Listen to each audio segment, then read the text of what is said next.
kulanti wacan daawada ku soo dhawow sheekada jab jacayl iyo jamasho Yurub qaybteedii koobaad. qof walba oo dunida ku nool mar ayuu dhashaa marna waa uu dhimanayaa, sidoo kalena qof walba isku meel kuma aysan korin, isku sina kuma aysan korin.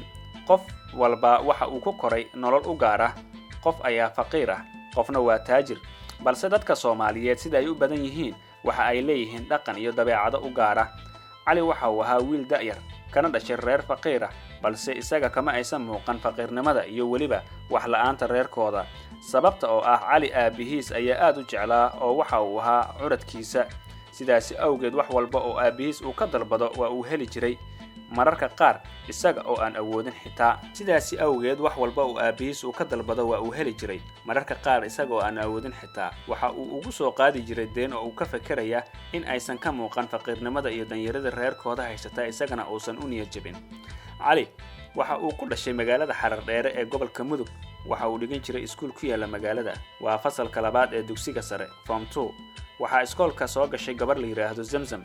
Zamzam waa mid ka fog nolosha uu Cali ku nool yahay ee faqiirnimada ah, waa mid Ilaahay lacag siiyay. lacagtaasi waxa uu helisa qurux iyo qaayo, waana gabar wax walba ay isleedahay waa u dhameystiran yihiin. waa gabar qurux badan marka loo fiiriyo hadalkeeda, dhaqankeeda iyo xitaa socodka.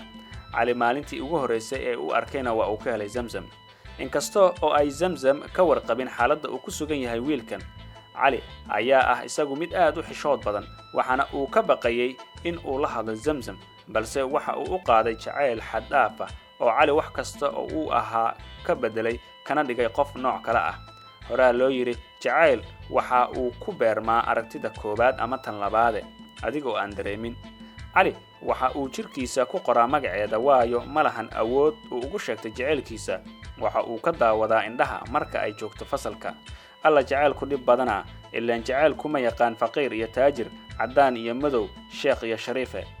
maalin maalmaha kamid ah ayaa mid kamid ah macallimiintii iskuulka waxa uu ardaydii ku wargeliyay in ardayda fasalka laga dhigi doono 6 koox.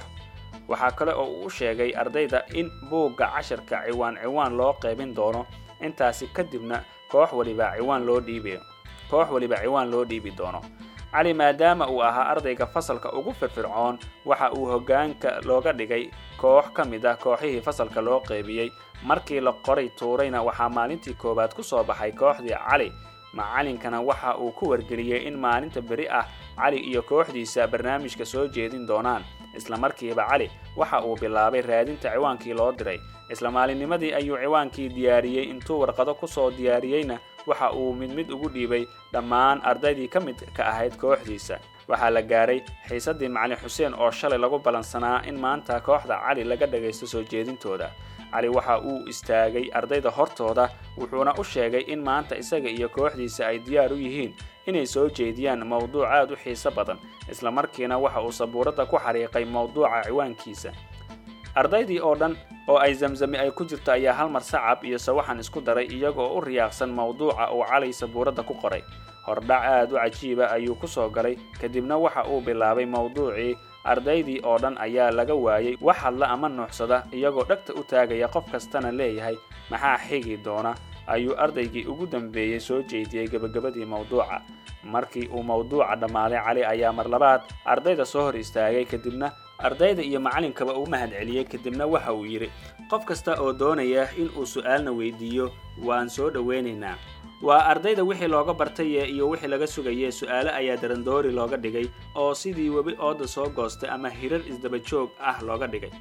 waxaa la islahaa gruubka su'aalaha la weydiiyay dartood way harqan doonaan sida qof aan dhabaal aqoon oo bad joog ka dheer ah ku dhacay, balse waxaa ku jiray Cali oo aan waxaasi waxba u aqoon. isla markiiba inta qayb ardaydii gruubkiisi ahayd isugu leexiyay ayay iyaguna jawaabihii darandoori ka soo dhigeen.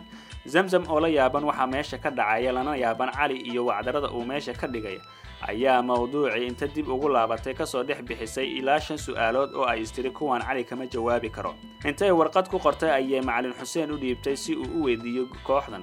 isla markiiba warqadii Zamzam waxay gacanta u gashay Cali. isla markii uu warqada arkayna waxa uu akhriyay warqada isagoo oo ka bilaabay qofka soo qoray. markuu magaca fiiriyay jirkiisii oo dhan ayaa fariimo isku diray.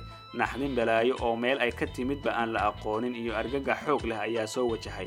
hore loo yiri jacaylku waa wax markaa nixiya ilaa aad oydo ka farxiya ilaa aad damacdo inaad baalo la soo baxdee ma aha inay su'aalaha ku adag yihiin balse balaayo kale ayaa qalbiga Cali dabaq ka dhisatay mar hore wajigiisii ayaa laga dareemay isbedelka ku dhacay warqado badan oo su'aalo ku qornaayeen oo loo dhiibay gacanta ayuu ku qabtay balse waxa uu aad ugu dhaygagsan yahay warqadii Zamzam Zainab oo ina macalinka su'aalo u dhiibtay ayaa tiri macalin kooxda su'aalaha ka jawaabi maayaan miya macalinkii ayaa yiri waxa la idinka sugayaa jawaabaha hadii aydan haynin soo gudbiya waa la idin sugayaaye markaas ayuu Cali soo baraarugay oo su'aalihii sidii wax uu hore u soo diyaariyay isku daba dhigay ardaydii oo dhan ayaa mar qura wada sacbiyay iyaga oo la yaabay sida boobsiiska ah ee uu jawaabaha u bixinayo arrinkaasi waxay su'aal ku dhalisay Zamzam oo isweydiisay hadii uu jawaabaha saan u hayay muxuu u fikirayay maxaa keenay inuu sidaasi ugu daaho maxaa mashquuliyay markaad su'aalaha weydiisay iyo su'aalo la mid ah ayay maskaxdeedii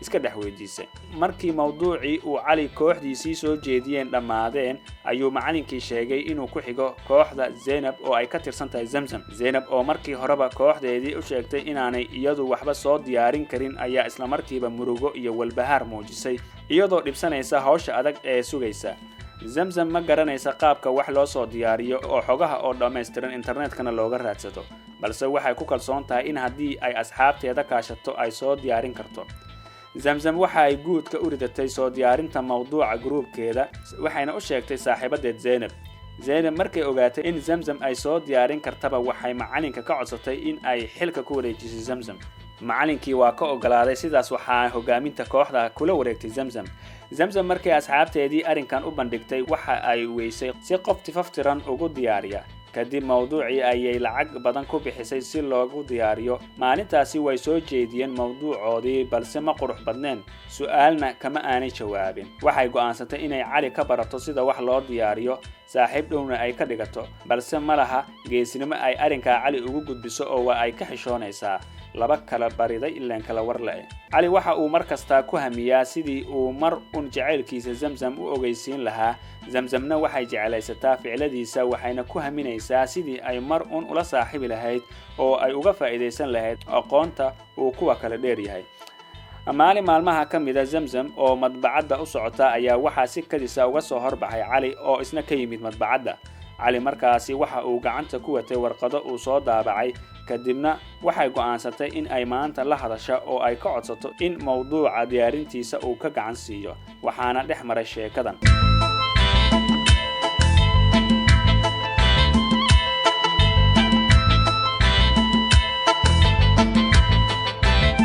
daawada inta ay noo joogto qaybta koowaad sheekada Jab Jacayl iyo Jamasho Yurub intaynu qaybta labaad ku kulmi doono nabadgelyo